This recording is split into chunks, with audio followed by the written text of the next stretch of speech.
Friends, welcome back to our channel. 8ാം ക്ലാസ്സിലെ ആരോഗ്യ കായിക വിദ്യാഭ്യാസം, കലാവിദ്യാഭ്യാസം, പ്രവൃത്തി പഠനം ഈ മൂന്നിൻ്റെയും ക്വസ്റ്റ്യൻ പേപ്പറാണ് നമ്മൾ നോക്കുന്നത്. 2022-23 അഥവാ കഴിഞ്ഞ വർഷത്തെ ക്വസ്റ്റ്യൻ പേപ്പറാണ്. അപ്പോൾ എന്തൊക്കെ ക്വസ്റ്റ്യൻസ് ആണ് വന്നിട്ടുള്ളത്, അവയുടെ ആൻസേഴ്സ് എന്തൊക്കെയാണെന്ന് നോക്കാം. അപ്പോൾ ആകെ എക്സാം എഴുതാനുള്ള സമയം എന്ന് പറയുന്നത് 2 മണിക്കൂറാണ്. ആകെ മാർക്ക് 45 ആണ്. മൂന്നിനും കൂടെയാണ് 45. ഇവിടെ ആരോഗ്യ കായിക വിദ്യാഭ്യാസം, കലാവിദ്യാഭ്യാസം, പ്രവൃത്തി പഠനം എന്നീ വിഷയങ്ങളെ 3 വിഭാഗങ്ങളായിട്ടാണ് ചോദ്യപേപ്പറിൽ ക്രമീകരിച്ചിട്ടുള്ളത്. ഓരോ വിഭാഗത്തിനും 15 സ്കോർ വീതമാണ്. എഴുത്തു പരീക്ഷയ്ക്കുള്ള 2.5 മണിക്കൂറിൽ 15 മിനിറ്റ് സമാശ്വാസ സമയമാണ്. 3 വിഭാഗത്തിൻ്റെയും ഉത്തരങ്ങൾ പ്രത്യേകം പേപ്പറിൽ എഴുതി നൽകേണ്ടതാണ്. അവയിലെല്ലാം വിഷയം, പേര്, ക്ലാസ്, റോൾ നമ്പർ എന്നീ വിവരങ്ങൾ രേഖപ്പെടുത്തണം. ഇത്തരത്തിലുള്ള ഇൻസ്ട്രക്ഷൻസ് നമുക്ക് തന്നിട്ടുണ്ട്. അപ്പോൾ ഓരോന്നിനും എക്സാം എഴുതാനുള്ള സമയം 40 മിനിറ്റ് ആണ്. ഓരോന്നിൻ്റെയും ആകെ മാർക്ക് എന്ന് പറയുന്നത് 15 ആണ്. ഓക്കെ, അങ്ങനെ 3 15 കൂടെ 45 ആണ്. ആദ്യത്തെ ക്വസ്റ്റ്യൻ പേപ്പർ ആരോഗ്യ കായിക വിദ്യാഭ്യാസത്തിൽ നിന്നുള്ളതാണ്. 1 മുതൽ 6 വരെയുള്ള ചോദ്യങ്ങളിൽ ഏതെങ്കിലും 4 എണ്ണത്തിന് ഉത്തരം എഴുതുക. ശരി ഉത്തരത്തിന് 1 സ്കോർ വീതമാണെന്ന് തന്നിട്ടുണ്ട്. ഓക്കെ, അപ്പോൾ ഇവിടെ ഒന്നാമത്തെ ചോദ്യം, ഉയരത്തിൽ നിന്നും ചാടുമ്പോൾ തറയിൽ പതിക്കുന്നതിന്റെ ആഘാതം കുറയ്ക്കുന്നതിന് ഉപയോഗിക്കുന്ന ഒരു തന്ത്രമാണ് ക്യാച്ചിങ്, ലിഫ്റ്റിംഗ്, ലാൻഡിങ്, ഹോപ്പിംഗ്. ഏതാണ്? ലാൻഡിംഗ് ആണ്. ഓക്കെ, ലാൻഡിംഗ് ആണ് നമ്മൾ ഉയരത്തിൽ നിന്നും ചാടുമ്പോൾ തറയിൽ പതിക്കുന്നതിന്റെ ആഘാതം കുറയ്ക്കുന്നതിന് വേണ്ടി ഉപയോഗിക്കുന്ന തന്ത്രം എന്ന് പറയുന്നത് ലാൻഡിംഗ്. ഓക്കെ, രണ്ടാമത്തെ ചോദ്യം, ചിത്രം നിരീക്ഷിച്ച് ഹൃദയമിടിപ്പ് പരിശോധിക്കുന്ന പ്രവർത്തനത്തിന്റെ പേര് എഴുതുക. Carotid pulse, radial pulse, femoral pulse, popliteal pulse. ഏതാണ്? റേഡിയൽ പൾസ് ആണ്. നമ്മൾ ഇങ്ങനെ നോക്കുന്നത് റേഡിയൽ പൾസ് ആണ്. Okay, radial pulse. 3, ഒടിവ് സംഭവിച്ചാൽ നൽകുന്ന ഒരു പ്രഥമ ശുശ്രൂഷ രീതിയാണ് സ്ലിങ്, ABC, ശ്വസനം, ലിഫ്റ്റിംഗ്. ഏതാണ്? സ്ലിങ് ആണ്. ഓക്കെ, ഒടിവ് സംഭവിച്ചാൽ നമ്മൾ നൽകുന്ന പ്രൈമറി എന്ന് പറയുന്നത് സ്ലിങ് ആണ്. ഇനി 4, സന്ധികളിൽ നിന്നും അസ്ഥികൾ പൂർണ്ണമായി മാറി നിൽക്കുന്ന അവസ്ഥയാണ് ഡിസ്ലൊക്കേഷൻ, സബ്ലക്സേഷൻ, പേശീശക്തി, പവർ. ഏതാണ്? ഡിസ്ലൊക്കേഷൻ ആണ്. നമ്മൾ സന്ധികളിൽ നിന്നും അസ്ഥികൾ പൂർണ്ണമായി മാറി നിൽക്കുന്ന അവസ്ഥക്ക് നമ്മൾ പറയുന്നത് ഡിസ്ലൊക്കേഷൻ ആണ്.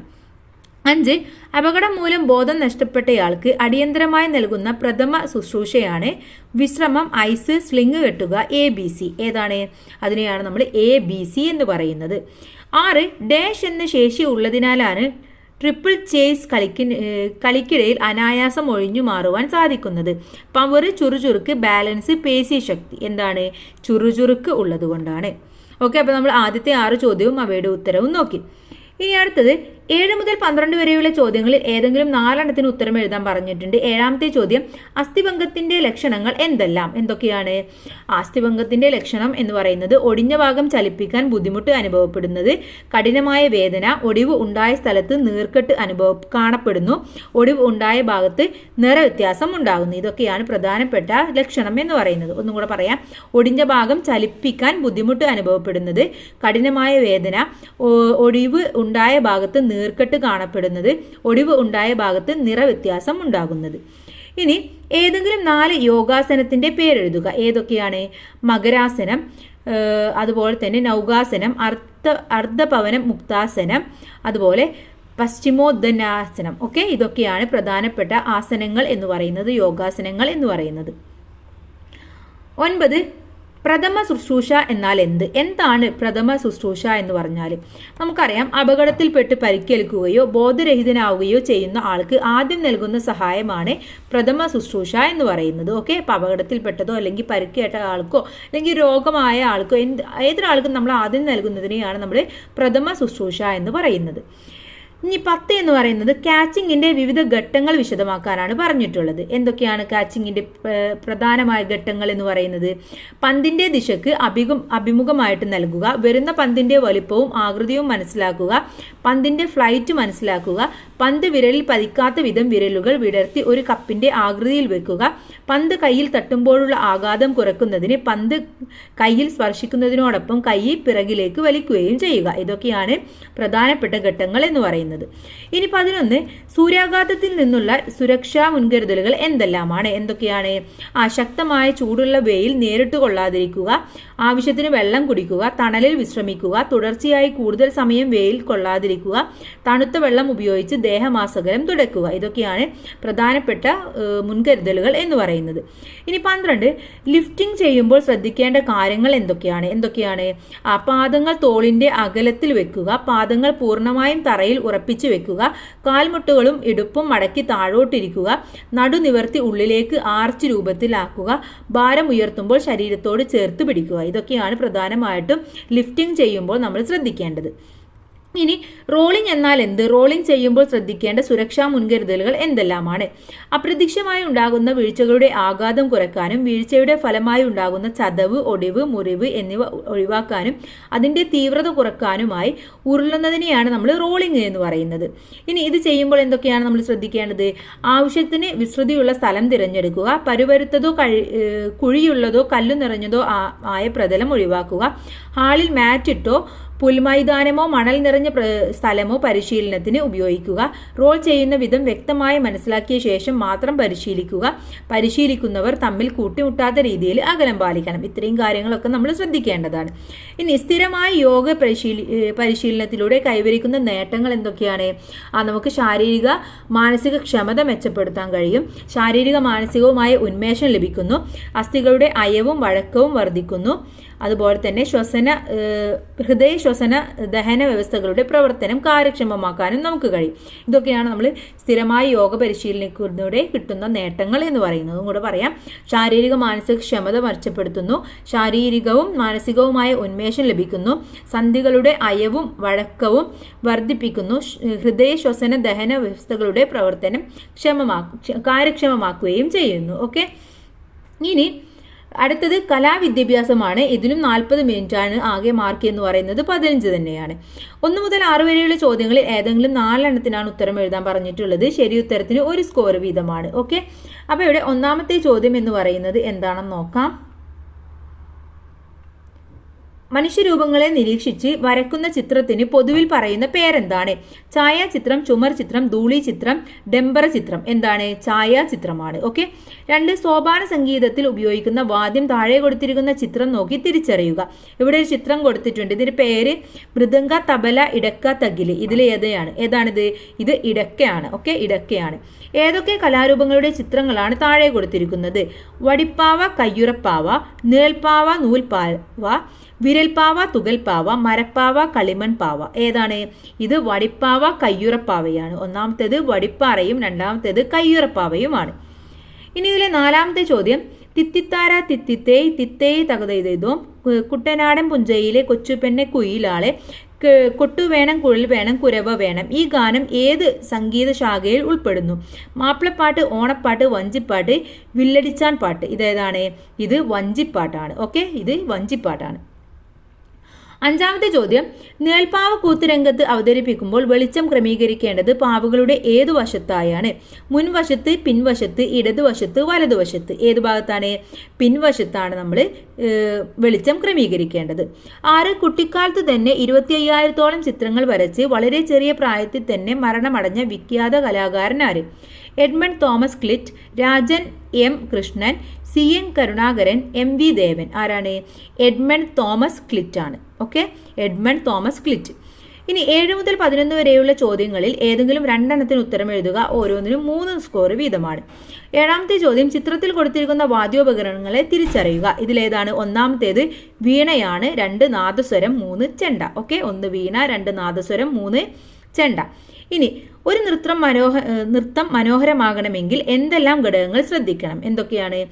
നല്ല അഭിനയം ഉണ്ടാവണം, മുദ്രകളാൽ വരികളുടെ അർത്ഥം കാണിക്കണം, ചുവടുകൾ വേണം, ചുവടുകൾക്ക് താളം വേണം, കഥാപാത്രത്തിന് അനുയോജ്യമായ വസ്ത്രധാരണം ഉണ്ടായിരിക്കണം. ഇതൊക്കെയാണ് പ്രധാനമായിട്ടും ഒരു നൃത്തം നന്നാവണമെങ്കിൽ അല്ലെങ്കിൽ മനോഹരമാവണമെങ്കിൽ ശ്രദ്ധിക്കേണ്ട കാര്യങ്ങൾ. ഇനി ഇതിലെ 9ാമത്തെ ചോദ്യം നോക്കൂ. വിരൽപാവ നാടകത്തിനായി പാവകൾ നിർമ്മിക്കുന്ന രീതി താഴെ കൊടുത്തിരിക്കുന്നു. ശരിയായ ക്രമത്തിൽ എഴുതുക.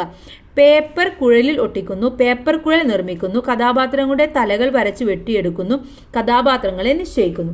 ഇതിൽ ആദ്യം ചെയ്യേണ്ടത് കഥാപാത്രങ്ങളെ നിശ്ചയിക്കുകയാണ്. പിന്നെ കഥാപാത്ര തലകൾ വരച്ച് വെട്ടണം. അതിനുശേഷം പേപ്പർ കുഴൽ നിർമ്മിക്കുന്നു, പിന്നെ പേപ്പർ കുഴലിൽ ഒട്ടിക്കുന്നു. ഇനി 10ാമത്തേത്, നിങ്ങൾ സംവിധാനം ചെയ്യുന്ന ഷോർട്ട് ഫിലിമിൽ ഒരു കർഷകന്റെ റോളുണ്ട്. ആ കഥാപാത്രത്തിന്റെ സ്വഭാവ സവിശേഷതകൾ സ്റ്റോറി ബോർഡിൽ ഇണങ്ങുന്ന രീതിയിൽ താഴെ നൽകിയ സൂചനകൾക്ക് അനുസരിച്ച് ഭാവനാത്മകമായി വരക്കുക. അപ്പം ഇത് കൂട്ടുകാർ ചെയ്യേണ്ടതാണ്. നിങ്ങളിത് വായിച്ച് നിങ്ങളുടെ ഭാവനയ്ക്ക് അനുസരിച്ച് നിങ്ങൾ ആ ചിത്രം വരക്കണം. 1ാമത്തേത് ഒരു കർഷകന്റെ മുഖമാണ്, അവിടെ കൊടുത്തിട്ടുണ്ട്. 2ാമത്തേത് പാടത്തേക്ക് നടന്നു പോകുന്ന കർഷകനാണ്. അപ്പോൾ കയ്യിൽ എന്തൊക്കെ വേണം? തുമ്പയും കാര്യങ്ങളെല്ലാം വേണം. അപ്പോൾ ബാക്ക്ഗ്രൗണ്ട് ആയിട്ട് നിങ്ങൾക്ക് ഒരു പാടത്തിന്റെ ചിത്രം എന്തെങ്കിലും കൊടുക്കാം. ഒരാൾ നടന്നു പോകുന്നതായിട്ട് വരക്കുകയും വേണം. കൃഷിയിൽ ഏർപ്പെടുന്ന കർഷകൻ, അപ്പോൾ കൃഷി ചെയ്യുന്നത് അല്ലെങ്കിൽ കറ്റ എടുത്തു കൊടുക്കുന്നതോ വേറെ ആർക്കെല്ലാം എടുത്തു, അങ്ങനെ എന്തെങ്കിലും അതുമായി ബന്ധപ്പെട്ട ഒരു ചിത്രമാണ് നിങ്ങൾ വരയ്ക്കേണ്ടത്. ഇനി 11, വീട്ടുമുറ്റത്ത് പൂത്തു നിൽക്കുന്ന ചെടികളെ പരിപാലിച്ചു കൊണ്ടിരിക്കുന്ന കുട്ടിയും അരികത്ത് കളിയിൽ ഏർപ്പെട്ടുകൊണ്ട് ഒരു പൂച്ചക്കുട്ടിയുമുണ്ട്. മുറ്റത്തിന്റെ അതിരിലുള്ള പ്ലാവിൽ നിറയെ ചക്കകളുണ്ട്. ഈ വിവരണം വായിക്കുമ്പോൾ നിങ്ങളുടെ മനസ്സിൽ തെളിയുന്ന ദൃശ്യങ്ങൾ ചേർത്ത് ചിത്രമായി വരയ്ക്കാനാണ് പറഞ്ഞിട്ടുള്ളത്. ഓക്കെ, അപ്പോൾ ചിത്രം വരയ്ക്കുന്നത് നിങ്ങൾക്ക് പ്രത്യേക പേപ്പറും നിങ്ങൾക്ക് തരുന്നതാണ്. ഇനി 12 മുതൽ 14 വരെയുള്ള ചോദ്യങ്ങളിൽ ഏതെങ്കിലും ഒന്നിന് ഉത്തരം എഴുതുക. ശരി ഉത്തരത്തിന് 5 സ്കോർ വീതമാണ്. 12ാമത്തേത്, രംഗം 1, സ്കൂൾ കവാടത്തിന് അരികിൽ നിന്ന് പുകവലിക്കാൻ ശ്രമിക്കുന്ന ഒരാൾ, അയാളെ എതിർത്തുകൊണ്ട് ഒരു കൂട്ടം കുട്ടികൾ അയാളുടെ അടുത്തേക്ക് നടന്നു നീങ്ങുന്നു. രംഗം 2, രംഗം 3 എന്നിവ ചേർത്ത് ലഹരി വിരുദ്ധ സന്ദേശം ഉൾക്കൊള്ളുന്ന നാടക തിരക്കഥ തയ്യാറാക്കുക. ഓക്കെ, അപ്പോൾ രംഗം 1 നിങ്ങൾക്ക് എന്തൊക്കെ എഴുതാം?